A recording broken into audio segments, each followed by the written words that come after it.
Baik, Assalamualaikum warahmatullahi wabarakatuh. Salam Swastiastu, Namo Buddhaya, salam kebajikan. Salam sejahtera bagi kita semua. Halo Sobat Dingin, berjumpa lagi di acara kali ini yaitu Podcast Himra Polindra.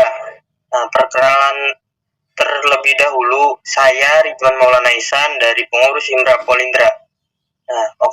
Kali ini kita dari Himra Polindra itu mempunyai agenda yaitu podcast Himra Polindra dengan temanya itu motivasi gapai prestasi. Nah, mungkin sangat bermanfaat sekali ya untuk mahasiswa Polindra terkhusus jurusan TPTU ya, agar bisa sedikit mempunyai pandangan untuk kedepannya nanti ya. Saya ingin memberi sedikit gambaran terkait pembahasan kali ini. Nah, pembahasan kali ini itu tentang ASEAN Skill Competition di bidang replikasi. Mungkin sebagian dari teman-teman juga akan berpikir kalau pembahasan kali ini itu bakal membingungkan ya, atau membosankan. Tetapi kami dari Podcast Himra Polindra akan mengemasnya dengan bersifat sharing session, jadi semi formal juga.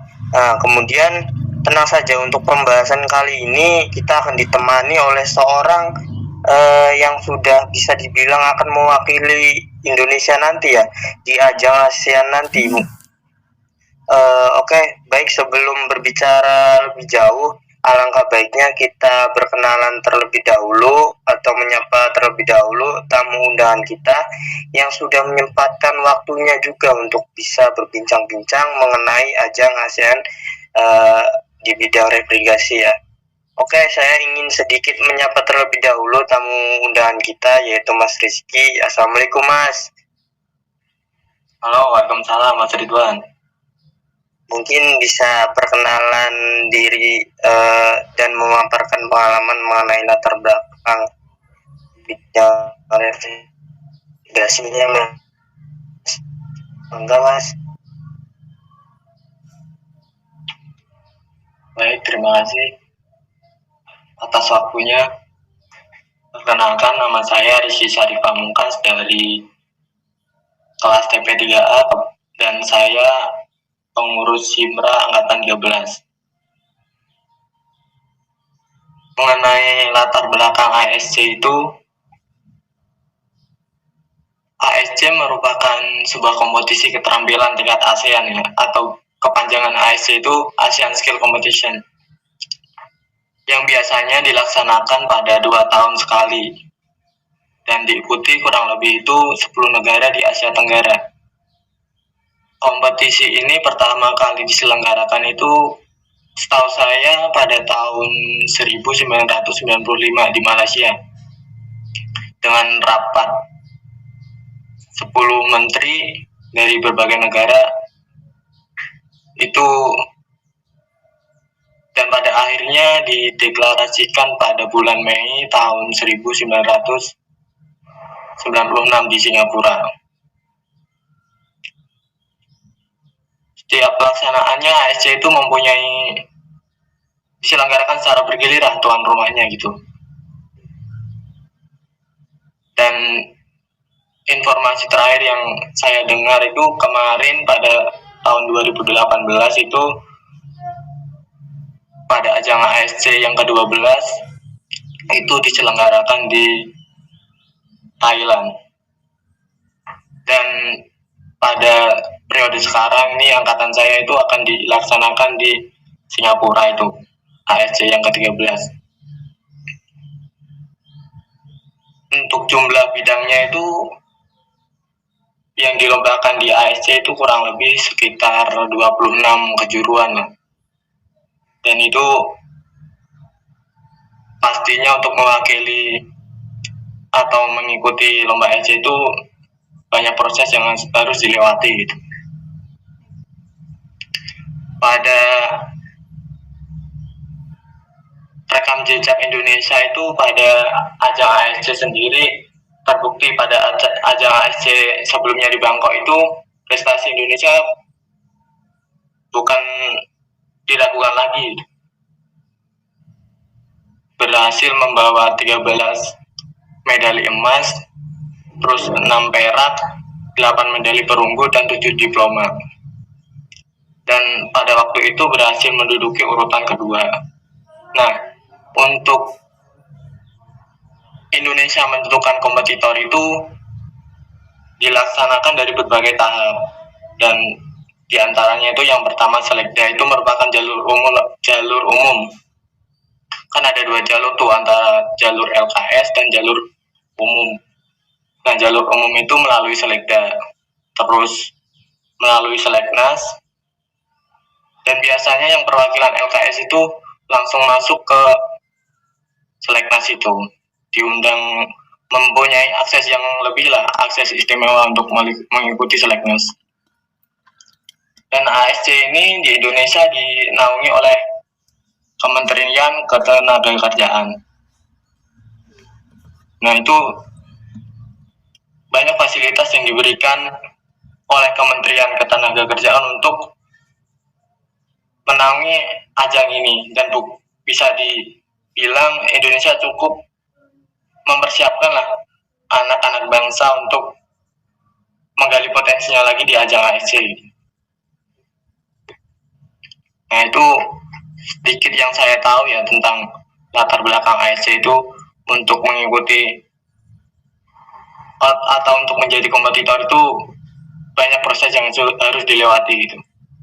Oke, cukup Mas. Oke, cukup. Oke, cukup menarik ya teman-teman terkait penjelasan atau statement dari yang sudah dipaparkan oleh Mas Rizky ya.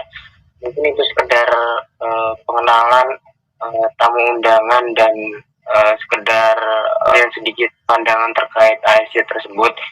Oke, kita lanjut saja tentang pertanyaan selanjutnya. Pertanyaan selanjutnya itu dibilang ingin lebih mengetahui sih Mas, terkait apa sih Mas yang memotivasi Mas Rizky ini Mas untuk mengikuti lomba ASEAN Skill ini Mas? Oke. Motivasi saya lo ikut ajang ASC ini sebenarnya emang impian yang saya gadang-gadang lah dari waktu saya SMK itu. Kan banyak kakak kelas saya ya, alumni SMK itu, dan merupakan alumni ASC juga, yang dengan latar belakang yang bisa dibilang itu kurang mampu, dan itu cukup membuat saya termotivasi, karena dari latar belakang yang tidak mampu aja itu bisa beliau buktikan gitu dengan membawa harum nama keluarganya, membawa harum Indonesia.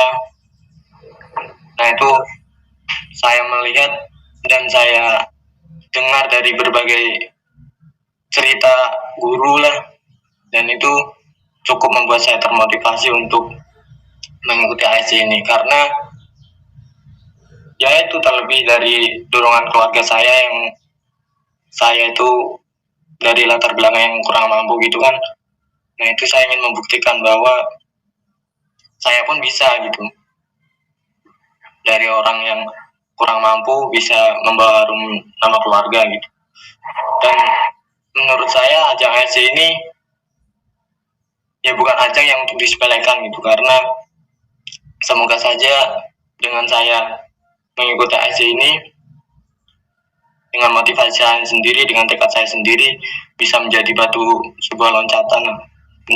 batu loncatan saya untuk menggapai apa yang saya cita-citakan. Oke, terima kasih Mas untuk terkait motivasi yang sudah Mas Rizky paparkan. Oke, cukup menarik juga ya terkait motivasi dari Mas Rizky untuk mengikuti ajang ASC ini. Barangkali juga dari teman-teman juga bisa meniru ya untuk motivasi yang sudah dipaparkan oleh Mas Rizky juga ya. Oke, baik, kita lanjut ke pertanyaan selanjutnya. Nah, pertanyaan selanjutnya itu, apa bagi yang lolos seleksi ASEAN Competition bakal diberi tunjangan atau ditempatkan kerja, Mas?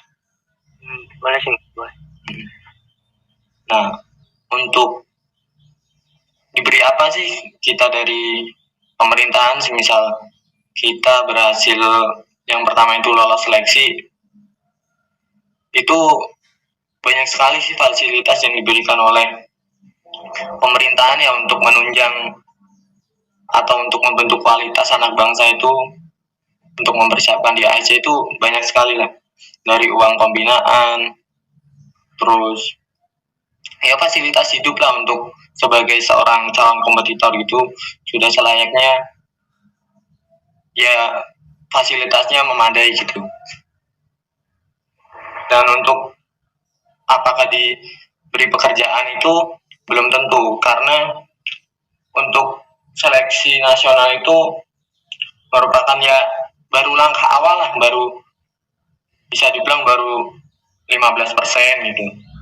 Dan itu merupakan sebuah awalan untuk mencapai ya apa yang dicita-citakan oleh negara gitu kan. Nah nantinya kalau semisal lolos dari training center ini, nah itu akan mewakili Indonesia, pastinya ya nanti bakal ada reward dari pemerintahan kan, karena cukup membawa nama harum Indonesia kan, udah kelasnya membawa nama Indonesia gitu. Dan kalau berbicara mengenai diberi pekerjaan atau enggak itu ya nanti bakal dapat rekomendasi dari Kementerian Ketenagakerjaan khusus untuk para kompetitor ASC itu. Nah, mungkin itu sedikit informasi ya untuk teman-teman juga. Mungkin barangkali dari teman-teman mempunyai niatan juga atau tujuan yang sama seperti Mas Rizky. Oke, cukup menarik juga ya teman-teman terkait penjelasan dari Mas Rizky. Oke, kita lanjut ke pertanyaan selanjutnya. Nah, pertanyaan selanjutnya itu ingin lebih mengetahui ya Mas terkait kapan lomba ASEAN Skill itu, dan lebih tepatnya lombanya itu dilaksanakan di mana? Nah, untuk pelaksanaan ASC yang ke-13 ini tuan rumahnya itu Singapura, dan untuk kotanya itu saya belum tahu karena emang ya masih jauh sih. Perlombaannya itu sekitar dilaksanakan pada bulan Juli tahun 2023. Nah, kenapa dari sekarang itu udah menyiapkan? Karena ya untuk mematangkan para kompetitor itu sebelum berlaga di ASC itu. Untuk lombanya sih masih jauh sih Mas, sekitar bulan Juli itu tahun 2023. Dan ada beberapa proses yang harus dilewati sih untuk lanjut ke ASC itu.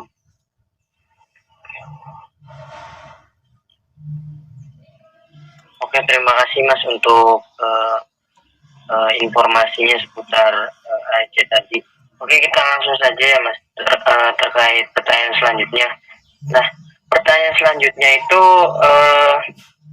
terkait program latihan nih Mas. Nah, program latihan apa aja sih Mas yang akan atau sedang dilakukan sebelum lomba ASEAN Skill nanti Mas?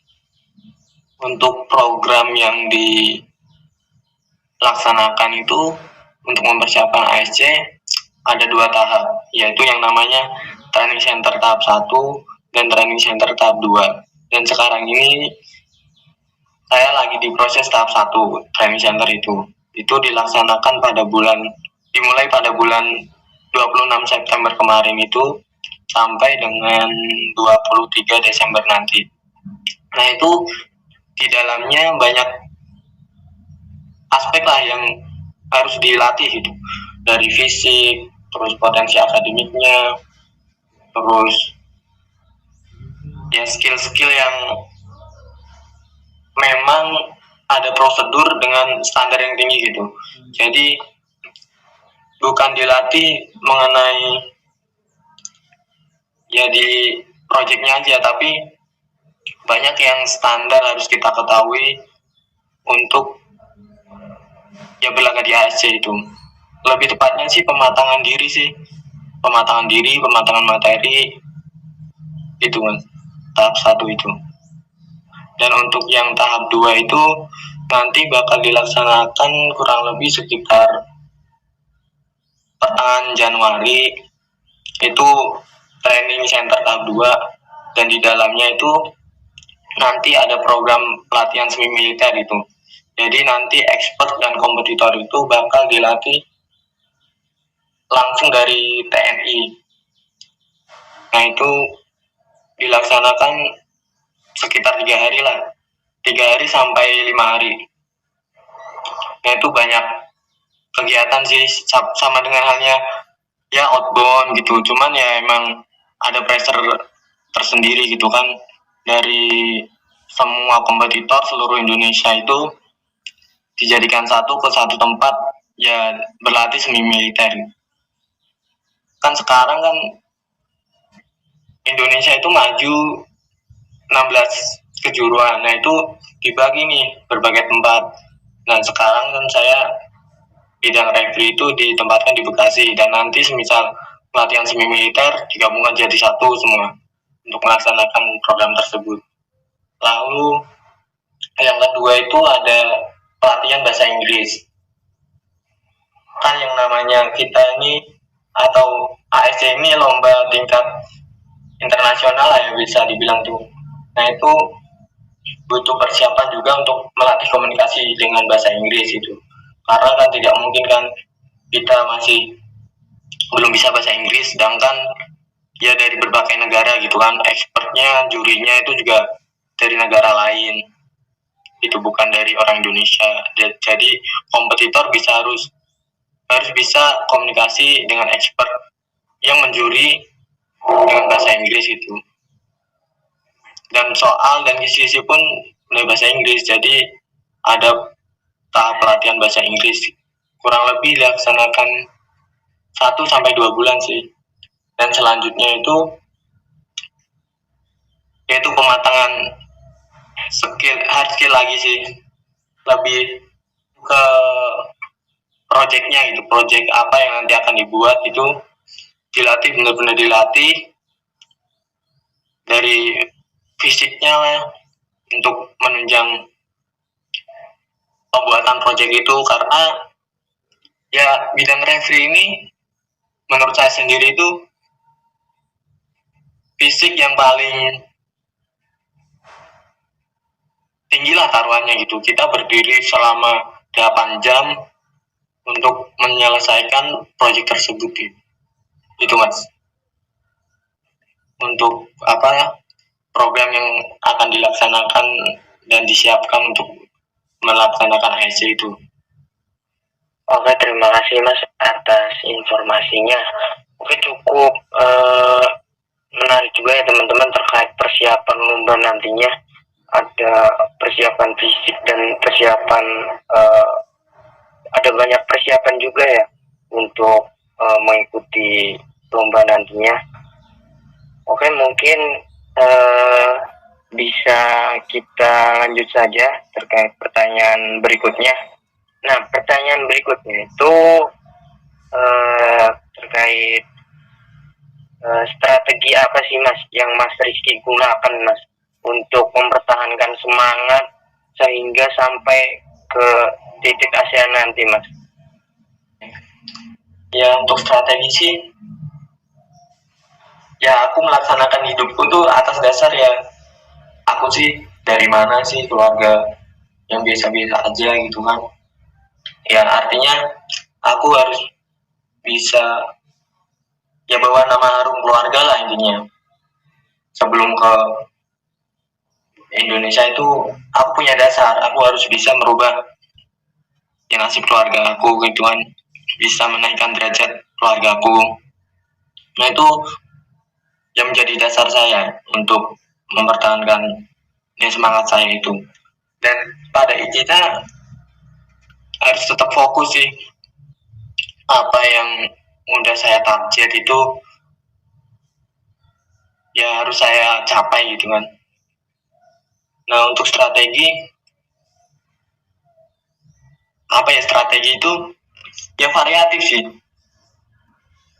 Banyak yang strategi yang ya ada kurang berhasil, ya terus cari strategi lain. untuk mencapai target tersebut. Ya pada prinsipnya jangan mudah menyerah lah, jangan putus asa, terus belajarlah dari masa lalu yang bisa dibilang ya bahan refleksi lah untuk mencapai yang menjadi target kita gitu kan. Terus yang kedua itu niat, apa sih yang mau kita capai nih, berawal dari niat dulu kan, terus membuat planning dan schedule. Dan menurut saya sih untuk mencapai target itu kita harus membuat schedule atau rutinitas itu yang menurut saya sendiri itu tidak enak, karena kita disuruh bangun pagi tiap hari, terus yang melaksanakan hal-hal yang monoton gitu lah intinya. Sama hanya dengan game kan, kita untuk menaikkan level kita harus ya terus menerus gitu kan, untuk tahu seberapa jauh sih langkah kita gitu kan, hal yang monoton gitu. Terus ya mengenal situasi sih, temukan metode yang sekiranya ya strategis itulah. Terus ya jangan lupa tetap ingat yang di atas itu kan, berdoa, karena percuma kita berusaha tanpa berdoa itu. Ada kesamaannya dengan usaha tanpa doa itu seperti halnya komunis gitu kan lah yang bilang. Terus doa tanpa usaha itu seperti pengemis. Ya itu sih yang saya dengar dari orang tua saya gitu, dan itu yang membuat terjaga utuhnya semangat saya. Oke, cukup bagus ya teman-teman terkait statement yang sudah dipaparkan terkait strategi yang Mas Rizky lakukan ya untuk sampai ke ajang ASEAN nanti. Nah, barangkali dari teman-teman juga bisa mengimplementasikan strategi yang sudah Mas Rizky terapkan ya. Cukup menarik juga tekad-tekad yang sudah Mas Rizky jaga. Dan Mas di hari ini Mas Rizky berada jauh beberapa langkah dari kami mahasiswa TPTU. Boleh dong Mas di spill motivasinya untuk sampai ke tahap Mas Rizky yang sampai saat pada hari ini, agar kita semua nih Mas bisa barangkali bisa mengikuti track record Mas Rizky. Itu sih Mas. Oke. Ya pada dasarnya saya dan teman-teman mahasiswa yang lain itu ya berada pada tahap yang sama itu, cuma dengan proses yang berbeda. Ya, artinya saya pun masih belajar gitu, masih banyak hal yang harus saya pelajari gitu. Cuman karena saya diberi kesempatan untuk ya berada pada titik ini, artinya saya harus bertanggung jawab lah apa yang sudah saya pilih, yaitu banyak resiko gitu, banyak konsekuensi yang emang saya harus hadapi gitu. Nah itu pada dasarnya saya dan teman-teman tuh masih belajar gitu kan. Dan pesan saya sih untuk khususnya saya sendiri sih, dan untuk teman-teman yang lain, itu yang manfaatin waktu kuliah itu semaksimal mungkin. Dari ya kita belajar manajemen waktu, manajemen diri, terus manajemen aspek material gitu kan. Jadi kuliah itu jangan cuma buat hura-hura aja gitu. Karena ya apalagi D3 itu gak kerasa itu waktu yang cukup singkat sih menempuh D3 itu, gak kerasa baru masuk, baru PKKMB udah tahu-tahu mau TA gitu. Nah itu iya tuh, memanfaatkan waktu yang jangan sampai digunakan ke hal-hal yang mubazir gitu. Nah itu kan ada pepatah itu kan, waktu itu seperti senjata tajam bermata dua itu. Kalau kita nggak bisa gunain waktu itu, ya senjata tajam itu bakal ngarah ke diri sendiri, nggak bakal ngarah ke tujuan ke depan. Ya artinya pintar-pintar manfaatin waktu. Terus yang mulai dari sekarang ya bikin target. Apa sih yang harus saya capai? Tidak harus melalui ASC ini loh. Cuman ini ya sebagai bahan cerminan aja gitu. Banyak jalan untuk menuju ya kesuksesan masing-masing. Yang penting saya untuk teman-teman tetap semangat lah menjalani masa-masa perkuliahan. Itu Mas. Oke, terima kasih Mas untuk motivasi-motivasi yang sudah Mas Rizky berikan. Baik, mungkin pembahasan hari ini cukup ekstra menarik ya dari pembahasan biasanya, karena kami bertemu dengan salah satu orang hebat yang akan membawa harum nama Ibu Pertiwi. Oke, tak terasa waktu pun mengantarkan kita di penghujung acara. Saya berucap sangat terima kasih sekali kepada narasumber kita yang sudah menyempatkan waktunya untuk bisa berbincang-bincang, dan terima kasih sudah memberikan informasi serta motivasi yang baru Mas untuk kita semua. Semoga podcast kali ini dapat bermanfaat untuk kita semua ya teman-teman. Mungkin sekian podcast Indra Polindra kali ini, dan terima kasih juga untuk Sobat Dingin yang sudah setia menonton podcast Indra Polindra kali ini. Oke, sampai jumpa di podcast selanjutnya ya teman-teman. Mengucap banyak terima kasih. Wassalamualaikum warahmatullahi wabarakatuh.